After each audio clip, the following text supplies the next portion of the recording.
ونؤمن به ونتوكل عليه ونعوذ بالله من شرور أنفسنا ومن سيئات أعمالنا من يهده الله فلا مضل له ومن يضلل فلا هادي له وأشهد أن لا إله إلا الله وحده لا شريك له وأشهد أن محمدا عبده ورسوله أرسله بالهدى ودين الحق ليظهره على الدين كله ولو كره المشركون اللهم صل على محمد وعلى آل محمد كما صليت على إبراهيم وعلى آل إبراهيم اللهم بارك على محمد وعلى آل محمد كما باركت على إبراهيم وعلى آل إبراهيم إنك حميد مجيد أما بعد فإن خير الكلام كلام الله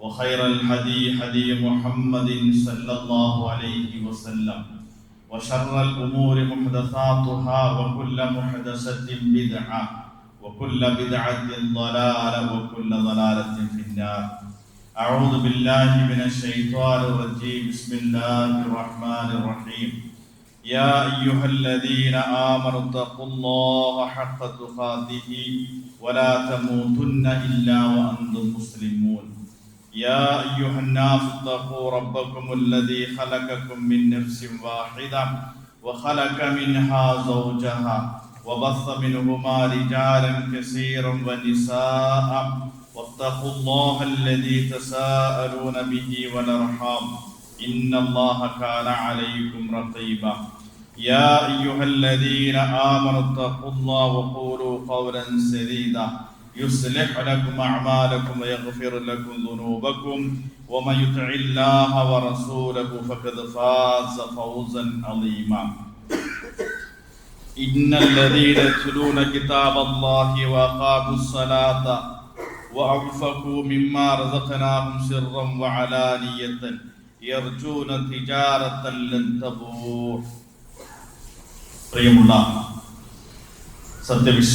വിശ്വാസിനികളെ, ജീവിതത്തിന്റെ എല്ലാ മേഖലകളിലും അല്ലാഹു സുബ്ഹാനഹു വ തആലയുടെ കൽപ്പനകളും നിർദ്ദേശങ്ങളും കഴിവിന്റെ പരമാവധി സൂക്ഷിച്ചും പാലിച്ചും തഖ്വയോടുകൂടി ജീവിക്കണമെന്ന് അതിന്റെ പ്രാധാന്യത്തോടും ഗൗരവത്തോടും കൂടി ഏവരെയും ഉണർത്തുകയാണ്, വസിയത്ത് ചെയ്യുകയാണ്.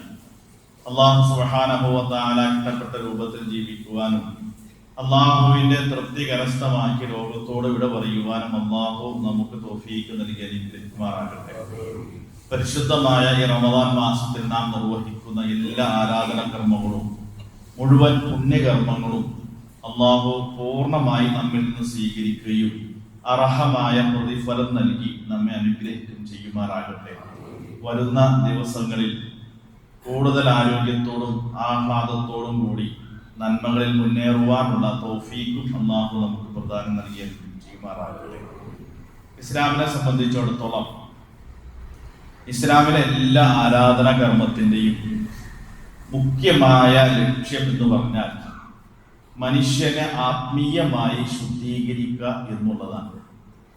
അതോടൊപ്പം ഭൗതികമായ നേട്ടങ്ങളും അതിനൊപ്പം ഇസ്ലാം ചേർത്ത് പറയുന്നുണ്ട്. ലക്ഷ്യം നമുക്ക് എപ്പോഴും പാരത്രികമായ ലക്ഷ്യമായിരിക്കണം.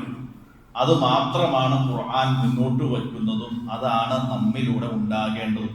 പക്ഷെ അതോടൊപ്പം ആ ആരാധനാ കർമ്മങ്ങൾ കൃത്യമായി നിർവഹിക്കുക വഴി ജീവിതത്തിൽ ഭൗതികമായ നേട്ടങ്ങളും അല്ലാഹു കൂടെ നമുക്ക് ഔദാര്യമായ നിലയിൽ നൽകുമെന്ന് നമ്മൾ തിരിച്ചറിയണം.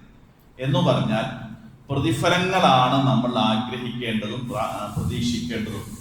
ആരാധനകളുടെ പ്രതിഫലനങ്ങൾ ജീവിതത്തിൽ ഭൗതികമായി ഉണ്ടാകും. പ്രതിഫലം വേറെയാണ്, പ്രതിഫലങ്ങൾ വേറെയാണ് എന്ന് നമ്മൾ തിരിച്ചറിയണം.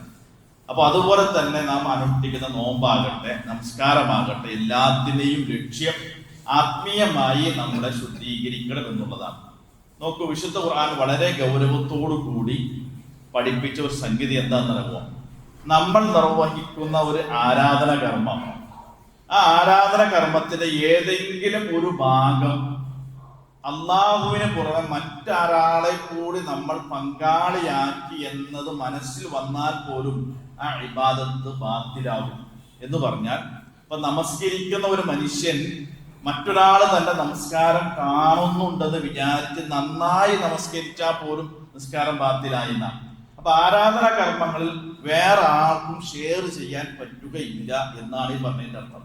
പക്ഷെ അങ്ങനെ ഇസ്ലാമിൽ നാം നിർവഹിക്കുന്ന ആരാധനാ കർമ്മം അത് പൂർത്തിയാകണമെങ്കിൽ മറ്റൊരാളെ കൂടി പങ്കാളി ആക്കിയാലേ പൂർത്തിയാകുകയുള്ളൂ എന്ന് പറഞ്ഞത് സക്കാത്തിനെ കുറിച്ച് മാത്രമാണ്. സക്കാത്ത് അള്ളാഹു സ്വീകരിക്കണമെങ്കിൽ, ആ ഇബാദത്ത് പൂർണ്ണമായി അള്ളാഹു സ്വീകരിക്കണമെങ്കിൽ നമ്മുടെ നിർവഹിക്കുന്ന ആരാധന നമ്മളല്ലാത്ത മറ്റൊരാളെ കൂടി അതിൽ പങ്കാളിയാക്കുമ്പോഴാണ് സക്കാത്ത് ഉണ്ടാകുക.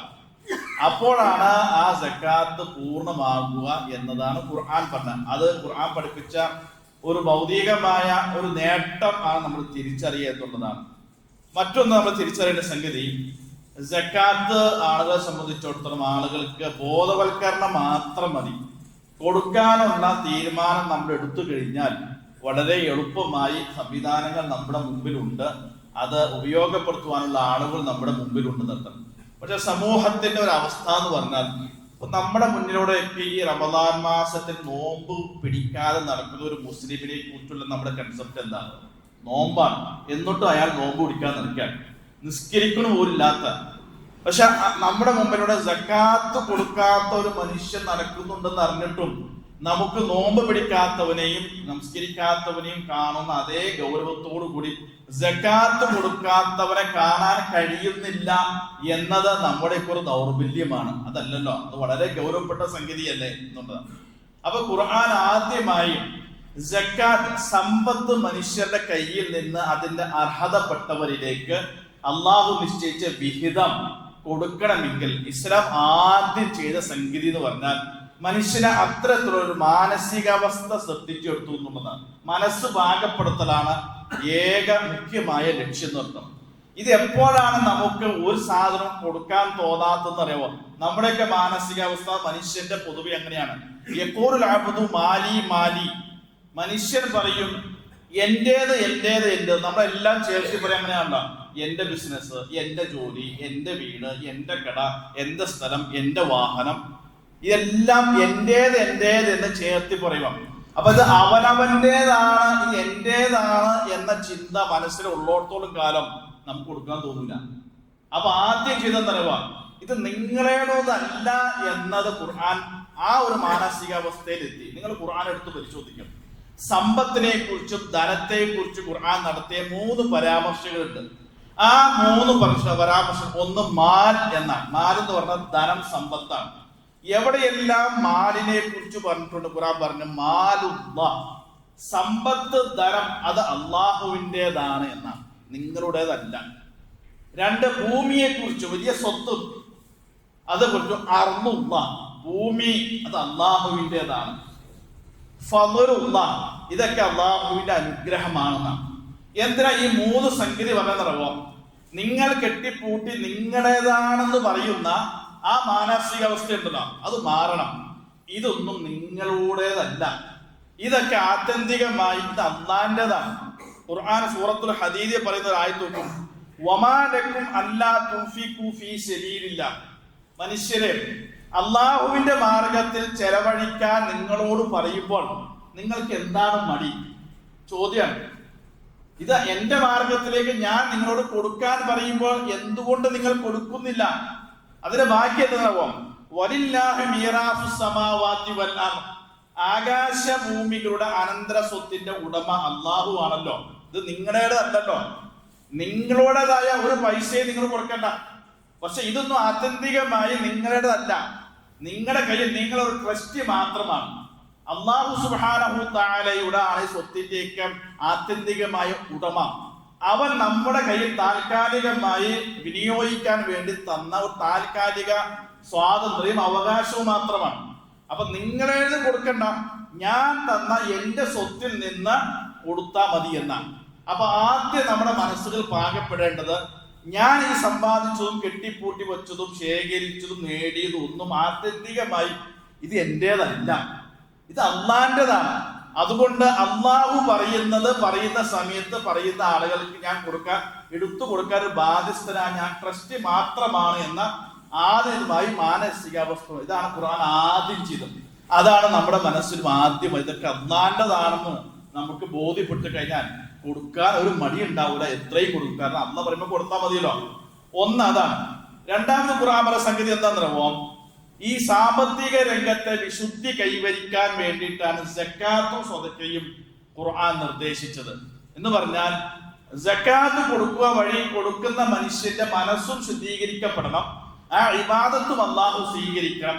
അതോടൊപ്പം അതിന് പ്രതിഫലനങ്ങൾ എന്ന നിലയിൽ അവന്റെ ബാക്കിയുള്ള സമ്പത്തും ശുദ്ധിയാകണമെന്നാണ് ഖുർആൻ എത്ര കൃത്യമായി പറഞ്ഞു. ഖുദ് മിൻ അംവാലിഹിം സ്വദഖത്തൻ, നബിയെ സക്കാത്ത് അവരിൽ നിന്ന് അങ്ങ് പിടിച്ചെടുക്കുന്ന ഒരു ഇസ്ലാമിക ഗവൺമെന്റ് രാജ്യത്ത് ഗവൺമെന്റ് വളരെ കൃത്യം നടപ്പിലാക്കുന്ന നിയമം നമ്മൾ പറയുന്ന പോലൊന്നല്ല. ഗവൺമെന്റ് എല്ലാവരും സ്വത്ത് വിഹിതം ശേഖരിക്കും, എന്നിട്ട് കണക്കുകൾ പറയും. ടാക്സ് ഇവിടെ പിടിക്കുന്നതിനേക്കാളും ഡബിൾ സ്ട്രോങ്ങിൽ അവർ സക്കാത്തുകൾ പിടിച്ചെടുക്കും ഇസ്ലാമിക ഗവൺമെന്റ്. കാരണം അത് അള്ളാഹുവിന്റെ കൽപ്പന പിടിച്ചെടുക്കുന്ന, നിങ്ങൾ തരേണ്ട ആവശ്യമൊന്നുമില്ല. എന്നിട്ട് എന്താണ്? തുതഹിറുഹും വതുസക്കിയും ബിഹാ, ആ സക്കാത്ത് കൊടുക്കുക വഴി അവരെ ആത്മീയമായി അവരെ മനസ്സ് ശുദ്ധീകരിക്കും, ഇബാദത്ത് സ്വീകരിക്കപ്പെടും. മാത്രമല്ല ആ കൊടുക്കുന്ന സമ്പത്ത് ശുദ്ധിയാക്കുകയും ചെയ്യും. അപ്പൊ അതാണ് രണ്ട് നേട്ടം. ഒന്ന് ആത്യന്തികമായ ലക്ഷ്യമായ ആത്മീയമായ ശുദ്ധീകരണം, രണ്ട് സാമ്പത്തിക രംഗത്തെ ശുദ്ധീകരണം. ഇത് സക്കാത്തിലൂടെയും സ്വതക്കയിലൂടെയും മാത്രം കൈവരിക്കാൻ കഴിയുകയുള്ളൂ എന്ന തിരിച്ചറിവ് നമുക്ക് ഉണ്ടാക്കണം. രണ്ടാമത്, സക്കാത്തും സ്വതക്കയും ഉള്ള ഈ സാമ്പത്തിക രംഗത്തെ സംവിധാനങ്ങൾ എന്തിനാണെന്നോ, ഈ ഭൂമിക്ക് ഒരു സാമ്പത്തിക ബജറ്റ്, ഒരു ബാലൻസ് ഉണ്ട്, അത് നിലനിൽക്കണം. ഖുർആന്റെ പ്രയോഗം എത്ര കൃത്യമാണോ, കൈല യകൂന ദൂലത്തൻ ബൈനൽ അഗ്നിയായി എന്ന പറഞ്ഞത്. എന്തിനാണ് സക്കാത്തും സ്വതക്കയും സംവിധാനം അള്ളാഹു ഏർപ്പെടുത്തിയത്? ഈ സമ്പത്ത് ധനികരിൽ മാത്രം ചുറ്റിക്കറങ്ങുന്ന ഒന്നായി മാറരുത്. അത് വലിയ വിഷയമാണല്ലോ. ഇന്നത്തെ പ്രത്യേകത, ഉള്ളവന്റെ കയ്യിൽ എല്ലാം ഉണ്ട്, ഇല്ലാത്തവൻ എന്നും ഇല്ലാത്തവനായി കഴിയാണ്. അങ്ങനെ അല്ലല്ലോ. കാരണം എല്ലാവർക്കുമുള്ള വിഹിതം ഈ ഭൂമിയിൽ അല്ലാഹു സംവിധാനിച്ചിട്ടുണ്ട്. അപ്പൊ മറ്റൊരാൾക്ക് വിഹിതം കിട്ടാത്തത് എന്തുകൊണ്ടാണ്? അവന്റെ വിഹിതം മറ്റൊരാൾ കെട്ടിപ്പൂട്ടി വച്ചത് കൊണ്ടാണ് കിട്ടാത്തത്. അവനുള്ള വിഹിതവും അല്ലാഹു ഇവിടെ നിശ്ചയിച്ചിട്ടുണ്ട് അർത്ഥം. അപ്പൊ സക്കാത്തും സ്വതക്കയും പോലുള്ള സാമ്പത്തിക രംഗത്തെ ഈ സംവിധാനം സമ്പന്നനിൽ മാത്രം, ധനികരിൽ മാത്രം സ്വത്ത് ഇങ്ങനെ വട്ടം കറങ്ങി നടക്കുന്ന സംവിധാനം ഉണ്ടാകരുത്. ഇത് അർഹതപ്പെട്ടവരിലേക്ക് എത്തണം. സമൂഹത്തിലെ എല്ലാവരുടെ അടുത്ത് പോയി കറങ്ങി നടന്നാലാണ് സമൂഹത്തിലെ സാമ്പത്തിക രംഗത്തെ ഭദ്രത കൈവരിക്കാൻ കഴിയുകയുള്ളൂ എന്ന ലോകത്തെ ഏറ്റവും നല്ല സാമ്പത്തിക ശാസ്ത്ര നിയമം സംവിധാനിച്ചത് ഖുർആനാണ്. അപ്പോൾ ആളുകൾ അതിന് പുറത്തേക്ക് വരുമ്പോഴുള്ള ഇതൊക്കെ ഈ ബാലൻസ് ശരിയാകുകയുള്ളൂ. അപ്പൊ ഖുർആൻ പറഞ്ഞ ഭൗതികമായ നേട്ടം ഒന്ന് അതാണ്. അപ്പൊ നമ്മൾ തിരിച്ചറിയുന്നോ, ഈ സമ്പത്തും ധനമുള്ള ആളുകൾ, സമ്പന്നന്മാർ മനസ്സിലാക്കേണ്ടത് ഇത് എന്റെ വലിയ മിടുക്ക് കൊണ്ട് കിട്ടിയതാണെന്നും ഇല്ലാത്തവൻ അവന്റെ കഴിവുകേട് കൊണ്ട് അങ്ങനെ ആയതാണെന്നും വിചാരിക്കരുത്. അത് വലിയ അപകടമാണ്. അവന്റെ കഴിവുകേട് കൊണ്ട് അവൻ അങ്ങനെയായി ദരിദ്രനായിപ്പോയി, എന്റെ മിടുക്ക് കൊണ്ട് ഞാൻ കിട്ടി, അങ്ങനെയല്ല. നമുക്ക് തന്നതിലും അവർക്ക് കൊടുക്കാത്തതിലും അള്ളാഹുവിന് ലക്ഷ്യമുണ്ട്. തന്ന് പരീക്ഷിച്ചതാകാം, തരാതെ പരീക്ഷിച്ചതുമാകാം. ഇത് രണ്ട് പരീക്ഷണങ്ങൾ. അള്ളാഹു നിങ്ങൾക്ക് ഞാൻ നല്ലത് കൊണ്ട് പരീക്ഷിക്കും, തിന്മ തന്നും പരീക്ഷിക്കുന്ന അർത്ഥം. അപ്പൊ നമ്മുടെ കയ്യിൽ അള്ളാഹു തന്നത് ഇത് എങ്ങനെ നീ ചെലവഴിക്കും എന്നറിയാനാണ്. കിട്ടാത്തവന്റെ അവസ്ഥ, സാമ്പത്തികമായി നീ പ്രയാസം അനുഭവിക്കും, നിന്റെ മാനസികാവസ്ഥ എന്താവും എന്നറിയാൻ വേണ്ടിയിട്ടാണ്. എന്നാലും നീ ഭയപ്പെടേണ്ട, നിനക്കുള്ള വിഹിതം ഞാൻ ഇവിടെ ഏൽപ്പിച്ചിട്ടുണ്ട്, അവര് കണക്ക് നോക്കി നിന്റെ വിഹിതം നിനക്ക് കൃത്യമായി എത്തിക്കുമെന്നുള്ളതാണ്. അപ്പൊ അവനൊരു ധൈര്യം. മാത്രവുമല്ല, ഈ ഇല്ലാത്തവനും ഉള്ളവനും തമ്മിലുള്ള ഈ മാനസികമായ പകയുണ്ടല്ലോ, ഉള്ളവനെ കാണുമ്പോഴുള്ള അസൂയയും പകയും, അത് എന്തുകൊണ്ടാ? ഇങ്ങോട്ട് തന്നാൽ എന്താ? ചില ആളുകൾ അങ്ങനെ ചോദിക്കാം, ഇങ്ങോട്ട് തന്നാൽ എന്താന്നാ ആ ചോദിക്കുന്നത്. കാരണം അവന്റെ അവകാശമാണ്. പക്ഷെ അങ്ങനെ ഒരു ചോദ്യം മാനസികാവസ്ഥയെ നമ്മൾ കൊണ്ട് നടക്കേണ്ടതില്ല. പക്ഷെ നമ്മളത് കൊടുത്താൽ മതി, അവന്റെ വിഹിതമാണ്. അതുകൊണ്ടാണ് ഖുർആൻ എത്ര കൃത്യമായി പറഞ്ഞു, വഫി അംവാലിഹിം ഹഖ്ഖുൻ ലിസ്സാഇലി വൽ മഹ്റൂം. സമ്പന്നന്മാരോട് പറയാണ്, നിങ്ങളുടെ സ്വത്തിൽ ചോദിച്ചു വരുന്നവനും ജീവിത വിഹിതം മുട്ടിപ്പോയവനും ഒരു ഹക്ക് നിങ്ങളുടെ കയ്യിലുണ്ട് കേട്ടോ. ഹക്ക് എല്ലാവർക്കും മനസ്സിലാവുന്ന അറബി വാക്കാണല്ലോ. ഇത് എന്റെ ഹക്കാന്ന് നമ്മൾ പറയില്ലേ? വല്ലദീന ഫി അംവാലി ഹഖ്ഖും മഅലൂം. നിങ്ങളുടെ സ്വത്തിൽ നിർണിതമായ, ക്ലിപ്തപ്പെടുത്തിയ ഒരു ഹക്ക്, മറ്റുള്ളവരുടെ ഹക്കുണ്ട്. ഈ ഹക്ക് ഏതാണെന്നറിയോ? മറ്റുള്ളവർക്ക് കൊടുക്കാൻ വേണ്ടി അള്ളാഹു പറഞ്ഞേൽപ്പിച്ച ഹക്ക് നമ്മുടെ കയ്യിൽ തന്നിരിക്കുകയാണ്. അപ്പൊ അവന്റെ ഹക്ക് നമ്മുടെ കയ്യിലാണ്. ഒരു പ്രയാസവും ഒരു മാനസിക പ്രയാസവും വേണ്ട, ഒന്നും അസ്വസ്ഥപ്പെടേണ്ടതില്ല, ഒരു സങ്കടവും വേണ്ട. അവന്റെ ഹക്ക് അവിടെ കൊടുത്താൽ മതി, ബാക്കി തീർന്നു, അത്രേ ഉള്ളൂ. ആ ഹക്ക് 2.5% പറയുന്നുള്ളൂ. 2.5% പറയുന്നുള്ളൂ. ആ 2% കൊടുത്തു കഴിഞ്ഞാൽ അത് അവന്റെ ഹക്ക. ആ ഹക്കാണ് വീട്ടിൽ കഴിഞ്ഞാൽ അവനും തൃപ്തനായി, നമ്മുടെ ബാധ്യതയും കഴിഞ്ഞു, ബാക്കി സമ്പത്തും ശുദ്ധീകരിക്കപ്പെട്ടു, നമ്മുടെ ഇബാദത്തും സ്വീകരിക്കപ്പെട്ടു. പരലോകത്ത് വരുമ്പോൾ ശിക്ഷയിൽ നിന്നും നമ്മൾ രക്ഷപ്പെടുകയും ചെയ്തു എന്നർത്ഥം. അതുകൊണ്ട് നമ്മൾ കൃത്യമായി മനസ്സിലാക്കുക, നമ്മുടെ ഒരു ഔദാര്യമായ നിലയിൽ ആരെങ്കിലൊക്കെ റെസിപ്റ്റ് കുറ്റിയായിട്ടായിട്ട് വരുമ്പോൾ കൊടുക്കുന്നതായി കാണരുത് എന്നാണ്. പലവരുടെയും ഒരു വലിയ സങ്കടം എന്താ പറയുക, പലവരും വിളിച്ച് ചോദിക്കാന്ന് വെച്ചാൽ അവിടെ നോമ്പ് തുറക്ക് സമീപിച്ചു, സക്കാത്തിൽ നിന്ന് കൊടുക്കാൻ പറ്റുമോ, അല്ലെങ്കിൽ അവിടെ രോഗി ചോദിച്ചു സക്കാത്തിൽ നിന്ന് കൊടുക്കാൻ പറ്റുമോ, ഇതൊക്കെ കൊടുക്കണം. എന്തിനാ അങ്ങനെ ചോദിക്കുന്നതോ? സക്കാത്തിന്റെ വിഹിതം അയാൾക്കുള്ള അതിൽ ഒരു നിയന്ത്രണാധികാരവും ഇല്ല. അത് അയാളുടെ അല്ലാന്ന് പിന്നെ എങ്ങനെ കൊടുക്കാം? അയാൾക്ക് നിയന്ത്രണാധികാരമില്ല. ഈ 2.5% കഴിഞ്ഞ് ബാക്കിയുള്ളതിൽ അയാൾക്ക് നിയന്ത്രണാധികാരമുള്ളൂ. അതാണ് അവൻ്റെതുള്ളൂ. ഇത് മറ്റത് അവൻ്റെതല്ല. പിന്നെ അത് ഞാൻ ഇങ്ങനെ കൊടുത്തിട്ട് നമ്മൾ ചോദിക്കാൻ കാരണം, അങ്ങനെ ചോദിക്കാൻ തന്നെ പാടില്ലല്ലോ. ഈ ബാക്കി 98% കൊടുക്കാൻ പറ്റുമെന്ന് ചോദിക്കാം, അതിനാണ് കൊടുക്കേണ്ടത്. ബാക്കി വേറൊരാളുടെ അവകാശം, അത് അവൻ വരുമ്പോ അവന്റെ കണക്ക് നോക്കി അവൻ കൊടുത്തോളണം. അയാൾ എന്തെങ്കിലും ചെയ്യട്ടെ എന്ന് തീരുമാനിക്കാന്നല്ലാതെ നമ്മൾ പിന്നെ അതിന് കൊടുക്കാൻ പറ്റുമോ, പള്ളിക്ക് കൊടുക്കാൻ പറ്റുമോ, മദ്രസക്ക് കൊടുക്കാൻ പറ്റുമോ, അതൊന്നും ചോദിക്കരുത്. കാരണം എന്താ, സക്കാത്ത് എന്ന് പറഞ്ഞാൽ നമ്മുടേതല്ല അത് എന്ന് നമ്മൾ അത് മറ്റുള്ള ഹക്കാണ് തിരിച്ചറിയണം. നിങ്ങൾ അറിഞ്ഞത് ഇത് എന്തത്ര ഗൗരവം എന്നറിയോ? സക്കാത്തിനെ കുറിച്ച് നമ്മൾ വളരെ ഗൗരവത്തോടു കൂടി ഖുർആനില് 2 സംഗതികൾക്കാണ് കൃത്യമായ വിഹിതങ്ങളും അർഹതപ്പെട്ടവരെയും വിശദീകരിച്ചത്. എന്താണോ വിഹിതം? ഒന്ന് അനന്തര സ്വത്ത്. സൂറത്തു നിസായിലെ 11-12 ആയത്തുകൾ എടുത്ത് പരിശോധിച്ചാൽ അനന്തര സ്വത്ത് ആർക്കൊക്കെ എത്ര ശതമാനം കൃത്യമാണ്, ഒരു സംശയവും വേണ്ട, ഒരു വിശദീകരണവും വേണ്ട. ഖുർആൻ എത്ര കൃത്യമായിട്ട്, കാരണം ഇതൊക്കെ അള്ളാഹു പറഞ്ഞില്ലെങ്കിൽ പല തട്ടിപ്പ് നടക്കും. അതുകൊണ്ടാണ് ക്ലിയർ ആയിട്ട് ക്രിസ്റ്റൽ ക്ലിയർ ആയിട്ട് സംഗതി പറഞ്ഞു, ഇന്ന ആളുകൾക്ക് ഇത്ര ശതമാനം കൊടുക്കണം. ക്ലിയറാണ്. ഒന്ന് അനന്തര സ്വത്താണ്. രണ്ടാമത് സക്കാത്തിനെ കുറിച്ചാണ് പറഞ്ഞത്. സക്കാത്തിനെ കുറിച്ച് പറഞ്ഞ ഇത്ര ശതമാനം, അത് ആർക്കൊക്കെ പറഞ്ഞു? 8 വിഭാഗക്കാരെ കുറിച്ച് ഖുർആൻ പറഞ്ഞു. സൂറത്തു തൗബയിൽ അല്ലാഹു 60-ാമത്തെ ആയത്തിൽ പറഞ്ഞു, ഇന്നമ സ്വദഖാത്തു ലിൽ ഫുഖറാഇ വൽ മസാകിന വൽ ആമിലീന അലൈഹ എന്ന് പറഞ്ഞിട്ട് 8 പേരെയും പറഞ്ഞു. വളരെ എളുപ്പമാണ്. ഈ 8 പേർക്ക് മാത്രമേ അത് സക്കാത്തിന്റെ അർഹതപ്പെട്ട ആളുകൾ. മാത്രമല്ല അതിൽ തന്നെ സൂക്ഷ്മത എന്താ പറയുക, അതിൽ ചിലത് വ്യക്തികളെയാണ് പറഞ്ഞത്, ചിലത് ആവശ്യങ്ങളെയാണ് പരിഗണിച്ചത്. ഇന്നമ സ്വദഖാത്തു ലിൽ ഫുഖറാഇ, ദരിദ്രന്മാർക്ക് അവരുടെ ആവശ്യം നോക്കണ്ട, ആ പറഞ്ഞ ദരിദ്രനാണോ ഫക്കീറാണോ കൊടുത്തിരിക്കണം. വൽ മിസ്കീനാണോ അവന്റെ ആവശ്യം നോക്കണ്ട, അവനെ നോക്കാവുള്ളൂ. വേറെ പറഞ്ഞ ഫീ സബീലില്ല, അള്ളാഹുവിന്റെ മാർഗത്തിൽ, അത് വ്യക്തിക്കല്ല, അത് ആവശ്യത്തിനാണ്. അപ്പൊ ഖുർആൻ നമുക്ക് ന്യായീകരിച്ച് പുറത്തു കിടക്കാൻ ഒരു വഴിയുമില്ലാത്ത രൂപത്തിൽ ക്ലിയർ ആയിട്ട് പറഞ്ഞിട്ടുണ്ട്, ഇന്ന ആളുകൾക്ക് അത് കൊടുത്തിരിക്കണം എന്ന് മാത്രമല്ല, അവർക്ക് കിട്ടിയിരിക്കണം. അതാണ് എത്ര ഈ പറഞ്ഞ ആളുകൾക്ക് സക്കാത്ത് കിട്ടിയിരിക്കണം എന്നുള്ളതാണ്. അപ്പൊ ഈ 2 കൃത്യമായി ഖുർആൻ പറഞ്ഞു. മറ്റൊരു ഗൗരവം എന്താണെന്നോ, ഖുർആൻ ഏതെങ്കിലും ഒരു ഇബാദത്ത് നിർവഹിക്കാത്തതിന്റെ ശിക്ഷയുടെ ഇനങ്ങൾ വിശദീകരിച്ചത് സക്കാത്തിനെ കുറിച്ച് മാത്രമേ ഉള്ളൂ. നിങ്ങൾ ഖുർആനിലെടുത്ത് നമസ്കരിക്കാത്തവന് നരകത്തിന്റെ ശിക്ഷ, അല്ലെങ്കിൽ നോമ്പ് നോക്കാത്തവന് നരക ശിക്ഷ എന്ന് പറഞ്ഞു, ശിർക്ക് ചെയ്യുന്നവന് നരക ശിക്ഷ എന്നൊക്കെ ഇങ്ങനെ പറഞ്ഞിട്ട് ചെയ്തവന് പറയുന്നുണ്ട്. സക്കാത്തിനെ കുറിച്ച് പറഞ്ഞപ്പോൾ അവർക്ക് ലഭിക്കുന്ന ശിക്ഷയുടെ രൂപങ്ങളും ഇനങ്ങളും വിശദീകരിച്ചിട്ടുണ്ട്.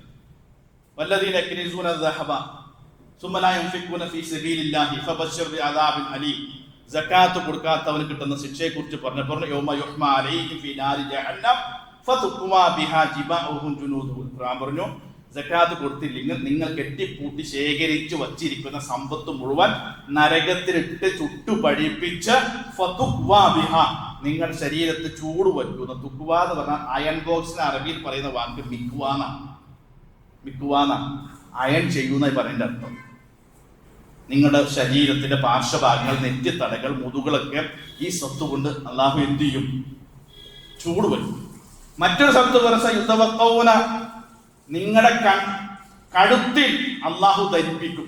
ഈ കൊടുക്കാതെ വെച്ച് കെട്ടിപ്പൊട്ടിച്ച ഭൂമി സ്വത്തൊക്കെ ഇങ്ങനെ വലിയ മാല പോലെ കഴുത്തിലിട്ട് പരലോകത്ത് വരുമ്പോൾ നടത്തിക്കും അള്ളാഹു സുബ്ഹാനഹു വ തആല.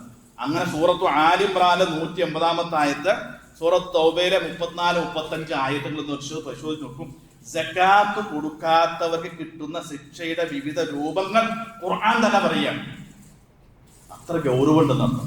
ഈ 2 ആയത്തിനെ വിശദീകരിച്ച് നബി സല്ലല്ലാഹു അലൈഹി വസല്ലം പറയുന്നത് എന്താണോ, ഈ നരകത്തിൽ ഒരാൾ സ്വർഗാവകാശിയാണ്, പക്ഷെ അയാൾ സക്കാത്തിന്റെ വിഷയത്തിൽ ചില പ്രയാസമുണ്ട്, അല്ലെങ്കിൽ ഇതൊക്കെ ഒരു ബുദ്ധിമുട്ടുണ്ട്, അതിന് തടസ്സം ഉണ്ടെങ്കിൽ എന്താ ചെയ്യുന്നോ, ഈ സക്കാത്ത് കൊടുക്കാത്തവന്റെ ശിക്ഷയൊക്കെ കഴിഞ്ഞിട്ട് അയാൾ അങ്ങോട്ട് പോകും. നബി സല്ലല്ലാഹു അലൈഹി വസല്ലം ഇത് കഴിയുമ്പോൾ ഫയറാ സബീലഹു ഇമ്മാ ഇലൽ ജന്നതി വ ഇമ്മാ ഇലൻ നാർ. ആ വിചാരണ സക്കാത്തിന്റെ ശിക്ഷ കഴിയുമ്പോഴാണ് അയാൾ ഒന്നെങ്കിൽ സ്വർഗത്തിലേക്ക് പോകും, ഇല്ലെങ്കിൽ നരകത്തിലേക്ക് പോകും എന്നർത്ഥം. അവിടെ സക്കാത്തിനെ കുറിച്ച് പറയാം. എന്തുകൊണ്ടാണെന്നറിയോ, ഒന്ന് അള്ളാഹുവിന്റെ സ്വത്ത് അനധികൃതമായി നമ്മൾ കൈകാര്യം ചെയ്തു എന്നത് കൊണ്ടുവരും, ഇത് അള്ളാന്റെതാണ്. 2, അർഹതപ്പെട്ട ആളുകൾക്ക് കൊടുക്കാതിരുന്നില്ല. നിങ്ങൾ ആലോചിച്ച് നോക്കൂ, ഈ വിഷയത്തിൽ പണ്ഡിതന്മാർ പങ്കുവച്ച ചില ആശങ്കകൾ, ഇതിന്റെ ഗൗരവം നമ്മൾ തിരിച്ചറിയും. ഒന്നെന്താ പറയുക, നമ്മുടെ സക്കാത്ത് നമ്മളാണല്ലോ കൊടുക്കേണ്ടത്. ആ സക്കാത്ത് നമ്മൾ കൊടുക്കാതെ മരിച്ചാൽ നമുക്ക് ശേഷം ആരും കൊടുക്കൂല. എന്താ കാരണം അറിയോ, എത്രയാണെന്ന് കണക്ക് അറിയില്ല അവർക്ക്. ഇനി അവർ കുറെ ലക്ഷങ്ങൾ കൊടുത്തു വിചാരിച്ചോ, ആ ലക്ഷങ്ങൾ കണക്കനുസരിച്ച് ശരിയായില്ലെങ്കിൽ എങ്ങനെ പൂർത്തിയാകാനാണ്? നമുക്കൊരു 10 ലക്ഷം കടം ഉണ്ടെങ്കിൽ നമ്മുടെ മക്കൾ അത് വീഴുമെന്ന് വിചാരിക്കാം. സക്കാത്ത് കൊടുത്തില്ലെങ്കിൽ ഒരു രക്ഷയില്ല, കണക്ക് അവർക്ക് അറിയില്ല. അതുകൊണ്ട് നമ്മൾ തന്നെ വീട്ടേണ്ടി വരുമെന്നാണ്. 2, പാവപ്പെട്ടവൻ അവന്റെ ഹക്ക് കിട്ടാതെ ദുരിതത്തിൽ മുങ്ങി നടന്ന് പ്രയാസപ്പെടുമ്പോൾ ഇത് കൊടുക്കാതെ നമ്മൾ പിടിച്ചു പറ്റുമ്പോൾ നമ്മുടെ ജീവിതത്തിൽ സ്വസ്ഥത സമാധാനം ഉണ്ടാവും. അവൻ അവിടെ കിടന്ന് ദുരിതം അനുഭവിക്കാൻ അവന്റെ വിഹിതം നമ്മുടെ ഹക്ക് അവിടെ കൊടുത്തിരുന്നുവെങ്കിൽ ആ ദുരിതത്തിൽ നിന്ന് അവൻ കയറും. അത് കൊടുക്കാതെ നമ്മളിങ്ങനെ വച്ചേക്കുക, നമുക്ക് സ്വസ്ഥത സമാധാനം ഉണ്ടാവുക, അതുണ്ടാവില്ല എന്നുള്ളൊരു വസ്തുതയാണ്. മറ്റൊന്ന്, നബി സല്ലല്ലാഹു അലൈഹി വസല്ലം പറഞ്ഞ ഭൂമിയിലേക്ക് പൊതു ശിക്ഷ ഇറങ്ങും. അതിനൊരു കാരണമായി വല്ലതിന് മുനിഉ അൻ സക്കാത്ത്, സക്കാത്ത് കൊടുക്കാത്ത ഒരു പ്രവണത ഉള്ള ജനതയിൽ സമൂഹത്തിലേക്ക് അള്ളാഹുവിന്റെ പൊതു ശിക്ഷ, അതിൽ ഒരു ശിക്ഷ പറഞ്ഞത് മഴയെ അള്ളാഹു തടഞ്ഞു വയ്ക്കുന്ന. നിങ്ങൾ ആലോചിച്ചു, പിന്നെ മഴ പെയ്യുന്നത് എന്തുകൊണ്ടാണെന്നറിയുമോ, നമ്മൾ മിടുക്കലായിട്ടുണ്ട്, ഇവിടെ മിണ്ടാപ്രാണികളും കുറെ സസ്യങ്ങളൊക്കെ ഉള്ളത് കൊണ്ട് അവരെ പരിഗണിച്ചുകൊണ്ടായിരിക്കണം എന്ന് മനസ്സിലാക്കാനേ ഉള്ളൂ എന്നർത്ഥം. മഴ പോലും ഒരു നാട്ടിൽ സക്കാത്ത് കൊടുക്കാത്ത ആൾക്കാരുള്ള ജനതയാണെങ്കിൽ ആ മാറ്റി എല്ലാവർക്കും കിട്ടേണ്ട അനുഗ്രഹം പോലും ഇവർ കാരണത്താൽ, പൊതുശിക്ഷ നമ്മൾ കാരണത്താൽ ഇറങ്ങി വരാൻ നിങ്ങൾ ആലോചിച്ച് നോക്കുക അതിന്റെ ഗൗരവം. മറ്റൊന്ന്, ഈ ബുദ്ധി പാകപ്പെടാത്ത, പക്വത ഇല്ലാത്ത ആളുകൾ, ബുദ്ധി സ്ഥിരത ഇല്ലാത്ത ആളെ സംബന്ധിച്ചിടത്തോളം അവർക്ക് ഇസ്ലാമിന്റെ ഒരു ഹുക്കുമും ബാധിച്ചില്ല, ശരീഅത്ത് ബാധ്യത. അപ്പൊ അവർക്ക് നിസ്കാരമൊന്നും അവർക്ക് ബാധ്യതയില്ല. പക്ഷെ അവർക്ക് സ്വത്തുണ്ടെന്ന് വിചാരിച്ചോ, സ്വത്തുണ്ടെങ്കിൽ ആ സ്വത്തിന് സക്കാത്ത് അവർ കൊടുക്കണം. അതാര് കൊടുക്കണം? ആരാണോ സംരക്ഷിക്കേണ്ടത് അവർ കൊടുക്കണം. ഇപ്പൊ നമ്മുടെ ഒരു കുട്ടി, ഒരു മകൻ അല്ലെങ്കിൽ ഒരാൾക്ക് അയാള് ബുദ്ധി ഒരു പ്രയാസമുള്ള ഒരാളാണ്, അയാൾക്ക് നിസ്കാരമൊന്നും നിർബന്ധമില്ല, കാരണം സ്ഥിരത വേണമല്ലോ. പക്ഷെ അയാൾ അയാളുടെ സ്വത്തിന് സക്കാത്ത് കൊടുക്കണം. അതാര് കൊടുക്കണം? ആരാണോ അയാളെ സംരക്ഷിക്കുന്നത് അയാൾ കൊടുക്കണം. അയാൾക്ക് പോലും ആ സക്കാത്തിന്റെ വിഷയത്തിൽ ഇസ്ലാം ഇളവ് കൊടുക്കുന്നില്ല. കാരണം എന്താ? അത് മറ്റൊരാളുടെ വിഹിതമായത് കൊണ്ടാണ് എന്ന് ഖുർആൻ പറഞ്ഞു. ഒക്കെ അങ്ങനെ വളരെ ഗൗരവത്തോടു കൂടി നമ്മൾ ചിന്തിച്ച് മനസ്സിലാക്കേണ്ട ഒരു സംഗതിയാണ് എന്നർത്ഥം. അതുകൊണ്ട് ഒന്ന് നമ്മുടെ മനസ്സുകൾ പാകപ്പെടുക. സഹോദരന്മാരെ, കണക്കും കാര്യങ്ങളൊക്കെ നമുക്ക് വളരെ കിട്ടും. കൊടുക്കാൻ തയ്യാറുണ്ടോ? മനസ്സുണ്ടോ? കണക്ക് കിട്ടും. കാര്യങ്ങൾ കാൽക്കുലേറ്റ് ചെയ്യാൻ വളരെ എളുപ്പമാണ്. കൊടുക്കണ്ടാന്ന് തീരുമാനിക്കണം. പല ആളുകൾക്കും ഏറ്റവും കൂടുതൽ സംശയം വരുന്നത് സക്കാത്തിന്റെ വിഷയത്തിലാണ്. എന്നാൽ വലിയ ഒരു സംശയത്തിനും സ്ഥാനമില്ലാത്തതാണ്. എന്തിനെ സംശയം തരാ? ഏതെങ്കിലും വകുപ്പിലൂടെ കൊടുക്കാതിരിക്കാൻ പറ്റുമെന്ന് ചിന്തിക്കുമ്പോഴാണ്. കൊടുക്കാൻ തീരുമാനിച്ച കുറച്ചുള്ളൂ, കൊടുക്കണ്ടാന്ന് തീരുമാനിച്ച ഒരുപാട് തോന്നുന്നർത്ഥം. അപ്പൊ അവനവൻ കൊടുക്കണം. സഹോദരിമാർ അവരുടെ ഭാഗത്ത് സക്കാത്തിന്റെ ഇതിന്റെ സ്വത്ത് കൂട്ടിയിട്ട് അവർ കൊടുക്കണം. അതല്ല, അത് ഭർത്താവിൻ്റെതാണ്, വാപ്പ തന്നാന്ന് പറഞ്ഞ് കൈ ഒഴിഞ്ഞ കാര്യമില്ല. അവൻ ആരാണ് ഉടമസ്ഥൻ? എന്റെ ഉടമസ്ഥതയിൽ ഉള്ളതിനാണ് ഞാൻ സക്കാത്ത് കൊടുക്കാം. ആരുടെ ഉടമസ്ഥതയിൽ ഉള്ളതാണ് ആ ഉടമസ്ഥാവകാശം ആരുടെ കയ്യിലാണ്? അവരാണ് സക്കാത്ത് കൊടുക്കുക. അത് കൃത്യമായി നമ്മുടെ വരുമാനത്തിന്റെയും ഒക്കെ സക്കാത്ത് കണക്കാക്കി അർഹത. ഇത് എന്തിനാ റമദാനിൽ സക്കാത്ത് കൊടുക്കേണ്ട മാസം ഒന്നായിട്ടല്ല, പക്ഷെ റമദാനിന് നമുക്ക് ഒരു വർഷത്തെ കാൽക്കുലേറ്റ് ചെയ്യാൻ ഒരു എളുപ്പമായത് കൊണ്ട് റമദാനിലെ ഇരട്ടി പ്രതിഫലം ഉള്ളത് കൊണ്ടുമാണ് റമദാനിൽ പ്രത്യേകമായി ബോധവൽക്കരിക്കേണ്ടത്. നമുക്ക് ശവ്വാലിലാണ് നമ്മുടെ വർഷം തികയുന്നതെങ്കിൽ ശവ്വാലിൽ സക്കാത്ത് കൊടുക്കണം. ഇനിയല്ല ശഅബാനിലെ വർഷം തികച്ച് സക്കാത്ത് കൊടുത്തതാണെങ്കിൽ സക്കാത്ത് അന്ന് കൊടുത്താൽ മതി എന്നർത്ഥം. അത് വർഷം തികയുക എന്നതാണ് വലിയ പ്രാധാന്യം. അതുകൊണ്ട് നമ്മുടെ സക്കാത്തിന്റെ നമ്മുടെ ബാക്കിയുള്ളത് കൂടി ഹറാമായി കലരുന്ന ഒരു അവസ്ഥ ഉണ്ടാകരുത്. അതുകൊണ്ട് വളരെ ഗൗരവത്തോടെ അത് മനസ്സിലാക്കാനുണ്ട്. പിന്നെ ഈ സക്കാത്ത് കമ്മിറ്റികൾ പ്രവർത്തിക്കുന്ന സംവിധാനങ്ങളൊക്കെ ഉണ്ടാവും. നമ്മളൊക്കെ ഇപ്പോൾ അതിലെ മെമ്പർമാരൊക്കെ ആയിരിക്കും.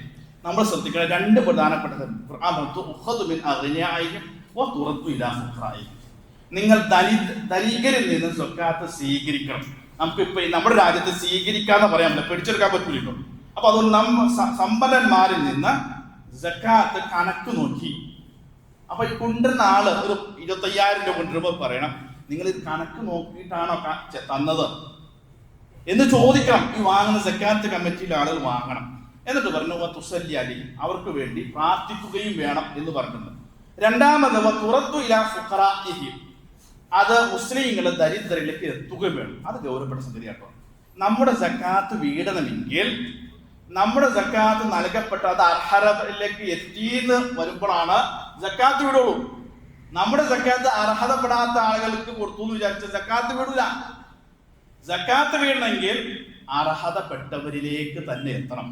അതുകൊണ്ട് കമ്മിറ്റിക്കാരെ ശ്രദ്ധിക്കണം എന്നറിയാം.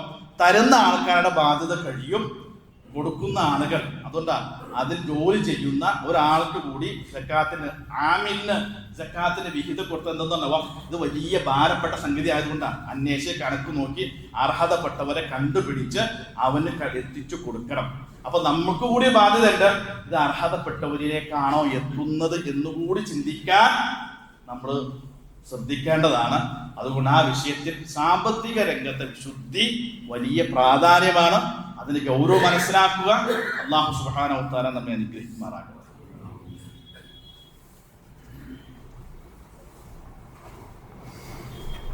അൽഹംദുലില്ലാഹി റബ്ബിൽ ആലമീൻ വസ്സലാത്തു വസ്സലാമു അലാ അഷ്റഫിൽ മുർസലീൻ വഅലാ ആലിഹി വസഹ്ബിഹി അജ്മഈൻ. അമ്മാ ബഅദ്.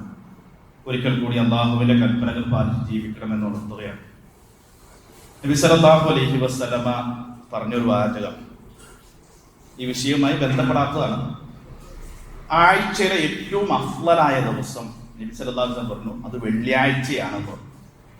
അതിന് ചില കാരണങ്ങൾ നബി സല്ലല്ലാഹു അലൈഹി വസല്ലമ പറഞ്ഞു.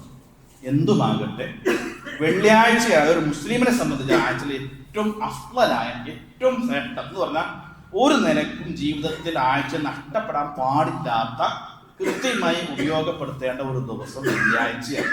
അപ്പൊ വെള്ളിയാഴ്ചകളിൽ ഒരു മുസ്ലിം മിനിമം ശ്രദ്ധിക്കേണ്ട 8 കാര്യങ്ങൾ പണ്ഡിതന്മാർ ഷെയർ ചെയ്തിട്ടുണ്ട്.